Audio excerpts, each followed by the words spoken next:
England ने दोस्तों US को एक जिसे कहते हैं easy PG one sided match में हराकर सेमीफाइनल में अपनी कुर्सी डाल ली है। वो पहली टीम बन गए हैं जो सेमीफाइनल्स के लिए क्वालिफाई कर गए हैं। उन्होंने मारे ही इतना यूएस को, ऐसा मारा बुरकस निकाल दिया। वो यूएस की सारी जिसे कहते हैं एकड़ी शेकड़ी जो सुपर 8 में आने के बाद बनी थी, उसको भाई साहब उन्होंने हलाल कर दिया। सीरियसली, मतलब मैं सोच रहा था यार इनकी जगह पाकिस्तान होता कुछ तो बचा बचू लेते हैं, और ये तो बिल्कुल ही और फिर मैं बात वही करूँगा कि ना इवेंचुअली जब आप थोड़ी ज़रा रीज़नेबल किस्म की विकेट्स पर आते हैं तो आप बहुत बुरे तरीके से एक्सपोज होते हैं। आपकी अगर आप इतनी ज़्यादा आपने बड़ी क्रिकेट नहीं खेली हुई और वो आपके सामने है। और अभी अगला जो वर्ल्ड T20 है वो भी श्रीलंका और इंडिया में रहा है। वहाँ तो फ्लैट विकेट्स हैं, इन पर्टिकुलर इंडिया में। तो वहाँ तो यूएस का अगर इन्होंने अपने आप को ना अपग्रेड किया आने वाले ये 2-1 सालों में तो इनका तो बरकस बन जाएगा। सर जॉश बटलर ने ना आज छक्के मार मार के एक तो इनकी कमर तोड़ी यूएस वालों की, ऊपर से वो बारबेडोस का वो जो है ये ब्रिजटाउन में स्टेडियम, उसमें सोलर पैनल लगे थे वो भी तोड़ दिए। वो अलग ही लेवल पर नुकसान करने के चक्करों में था। हाँ, जॉश बटलर उसने बहुत छक्के मारे हैं, 7 छक्के मारे हैं कि 6 छक्के मारे हैं, 5 तो उसने एक ओवर में मारे हैं। 5 छक्के एक ओवर में वो मारे। फिर उसके अलावा वो क्रिस जॉर्डन जिसकी सिलेक्शन के ऊपर कुछ बातें हुई थी, तो वो भाई साहब हैट्रिक भी कर गए, एक ओवर में 4 आउट कर गए।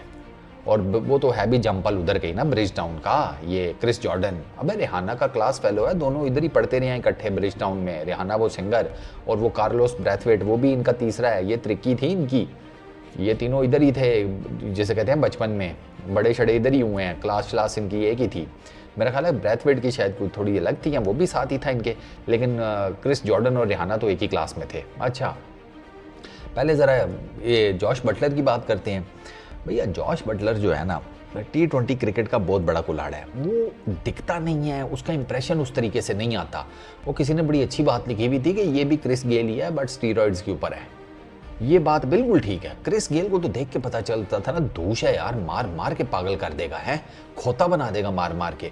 जॉश बटलर को देख के लगता नहीं है।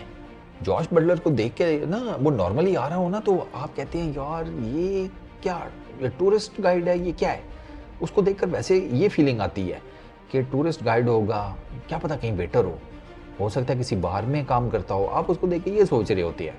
वो तो अलग बात है जब वो बैटिंग शुरू करता है तो फिर वो मार मार के 104 मीटर का छक्का मारा है उसने आज। मेरा ख्याल है इस वर्ल्ड कप का सबसे लंबा छक्का है 104 मीटर का। वो बॉल जाके फंसा दी ऊपर वो सोलर पैनल में। वो उनकी अलग से बिजली खराब करेगा। जॉश बटलर नट वाल्कर को, वो जो है वो पेसर लेफ्ट आर्म, वो पता नहीं ओरकल वाला कि किधर वो नौकरी शोकरी करता है, जो उसको जिसने इंडिया के लिए भी खेला हुआ अंडर 19 के पता नहीं क्या, पहला छक्का उसको मारा स्ट्रेट का 104 मीटर का। वो जाकर गेंद ही ठक करके सोलर पैनल पर लगी, सोलर पैनल फालक। अच्छा, उसके बाद उससे अगला शॉट मारा, वो स्लोअर वन था, ये निकल कर मारा है, इसका तो हाथ भी छूट गया था बटलर का। स्लोअर वन निकल के शॉट मारा, एक हाथ छूट गया, एक ही हाथ से भाई साहब ने अपना शॉट एग्जीक्यूट किया। वो छक्का भी जाकर स्टैंड्स में गिरा। स्टेडियम मतलब वो जो लोग बैठे हुए थे वहाँ पर फ्रंट रो में, मतलब इतना डिसेंट लंबा छक्का वो तब भी मार गया सिंगल हैंड से। इतनी पावर है इसके अंदर। ये जॉश बटलर के पहले 2 छक्के ये थे। उसके बाद जनाब जो उसने 5 छक्के मारे वो सख्ती आई जनाब हरमीत सिंह की। पहला छक्का मारा रूम बनाकर लॉन्ग ऑफ के ऊपर से, ठीक है, क्योंकि हरमीत लेफ्ट आर्म है ना, ऑर्थोडॉक्स। पहला छक्का मारा लॉन्ग ऑफ के ऊपर से। उसके बाद दूसरी गेंद थोड़ी नीचे बैठी थी यार, ये उसको भी किसी तरीके से डीप स्क्वायर लेग के ऊपर पेल गया बटलर। 2 छक्के ये हुए। अच्छा जी, तीसरा उसने मारा ये स्ट्रेट का, बिल्कुल वो थोड़ी सी फ्लाइट बटलर साहब ने पिक कर ली, वो सीधा छक्का मारा धड़ल, ठीक है। चौथा छक्का फिर उसी ने इसने मारा लेग साइड का। 4 छक्के हो गए, फिर एक वाइड हुई और जनाब छठा छक्का भी लेग साइड के ऊपर। और मेरा ख्याल है कि इन 5 छक्कों में से ना 1 के 2 जो उसने स्ट्रेट मारे हैं ना वो भी मेरा ख्याल है जाकर लगे हैं सोलर पैनल को, लेकिन उससे इतना डैमेज नहीं हुआ। वो जो 104 वाला मारा है उससे तो ठीक ठाक किस्म का डैमेज हुआ है ना सोलर पैनल। ये बाकियों का भी मैं कमेंट्री में तो एटलीस्ट सुन रहा था कि सोलर पैनल को जाकर हिट हुए हैं, लेकिन कितना डैमेज किया है वो आई रियली डोंट नो, लेकिन सोलर पैनल को लगे हैं। अच्छा, उसके बाद क्रिस जॉर्डन की स्टोरी सुनो। 19वां ओवर किया, 4 विकेटें रहती थी यूएस के हाथ में। पहली गेंद के ऊपर कोरे एंडरसन को कैच करा दिया लॉन्ग ऑन के ऊपर, लोअर फुल टॉस थी, उसने सीधा फील्डर के हाथ में मारी, वहां पर ब्रुक ने इजी कैच पकड़ा।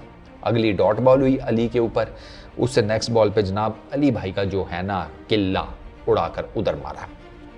लेंथ बॉल थोड़ी सी जिसे कहते हैं ऑफ स्टंप के ऊपर थी, पड़कर अंदर आई। अली को कहाँ से पिक होनी थी ये बॉल, अली साहब के डंडे फड़क गए। अच्छा, उसके बाद अगला कनीजे को बॉल किया, वो भी पढ़कर थोड़ा सा अंदर आया। आप कनीजे बेचारा कहाँ है, पेस बॉल को उससे लगना था, पिछले पैड के ऊपर गेंद लगी, सबको पता था आउट है। रिव्यू शिव्यू भी मेरा कोई नहीं लिया, मुझे तो हाँ रिव्यू भी मेरा ख्याल कोई नहीं लिया, वो स्ट्रेट अवे प्लम, वो एलबीडब्ल्यू हुआ। फिर आया जनाब अपना हरमीत आया था, नहीं नेट्रवाल्कर आया था। नेट्रवाल्कर वो बेचारा, अब उससे कहाँ बैटिंग होती है, हमने तो देख ही लिया है, तो उसको भी उसी तरह अली खान टाइप का गेंद मारा, वो भी बस विकटें उसकी खुली सामने पड़ी हुई थी। उसने जैसे वो कहते नहीं है कि ये डाकू आ जाएं तो ये तिजोरी खुली पड़ी है, जो लेकर जाना ले जाओ, उसने भी वही वाला काम किया कि ये मेरी विकटें हैं, जितनी उड़ानी है दिल करता है उड़ा दो। उसने मारा सीधा बॉल खड़क विकटों में, जॉर्डन भैया की जनाब इधर हैट्रिक, 4 विकटें 1 ओवर में। पहला इंग्लिशमैन है जिसने वर्ल्ड टी20 के अंदर हैट्रिक की है। तो आज का दिन ना जो इंग्लैंड जीता है वो मैच सर टोटली जाता है इन 2 बंदों की परफॉर्मेंस के ऊपर, जॉश बटलर की जो इनिंग है और प्लस इसकी जो विकेट्स हैं। मज़े की बात ये है कि man of the match Adil Rashid को मिला था, 2 for 13 उनके बॉलिंग फिगर्स थे। अच्छा, क्रिस जॉर्डन के जो बॉलिंग फिगर हैं वो हैं 2.5 ओवर्स 10 रन्स 4 विकेट्स 3.52 की इकॉनमी। इसकी बेहतर थी बट आई डोंट नो क्या सोचा, क्योंकि उसकी 3.25 की आदिल रशीद की। आदिल रशीद बड़ी ज़बरदस्त फॉर्म में है, वो 2 उसने गुगलियाँ मारी हैं, दोनों नहीं पिक हुई। वो क्योंकि गुगली उसने फ्लाइट करके मारी थी ना, तो वो दोनों नहीं पिक हुई, दोनों ड्राइव करने के, दोनों का किला खड़क गया। आदिल रशीद का आपने रनअप देखा है कितना स्लो आता है, कितना स्लो आता है। शादाब खान का देखा है, उसका पेस ज़्यादा है, इसी वजह से उससे अपनी लेग ब्रेक कंट्रोल नहीं होती और गुगली बिल्कुल नहीं होती। ये एक टेक्निकल पॉइंट आपको बता रहा हूँ। अच्छा, उसके बाद 83, खैर वो तो 83 को मैंने आपको बता ही दिया। जॉश बटलर 83 38 बॉल्स के ऊपर 7 छक्के 6 चौके 218 का स्ट्राइक रेट, 117 9.4 ओवर्स में मारकर उधर। इसको कहते हैं भाई साहब क्रिकेट। इंग्लैंड डेंजरस नज़र आ रहा है, इंग्लैंड डेंजरस नज़र आ रहा है, साउथ अफ्रीका डेंजरस नज़र आ रहा है, इंडिया डेंजरस नज़र आ रहा है, और कौन हो सकता है? अफगानिस्तान भी ठीक है, नहीं अफगानिस्तान तो उसको तो साइड पे करें ना, अफगानिस्तान तो सेमीफाइनल में मुझे लग रहा है कि पहुंच ही जाएगा, मैं ये बाकियों का सोच रहा हूँ। इंडिया भी पहुंच जाएगा। वेस्ट इंडीज़ और साउथ अफ्रीका जो कल मैच है ना, वो भी डिपेंड करेगा। ये अभी ना जैसे कहते हैं गोलमाल ही है। चलो देखते हैं कौन आएगा सेमीफाइनल में। इस वीडियो में इतनी, अपना बहुत ख्याल रखना, नेक्स्ट वीडियो में मुलाकात होगी। Peace out.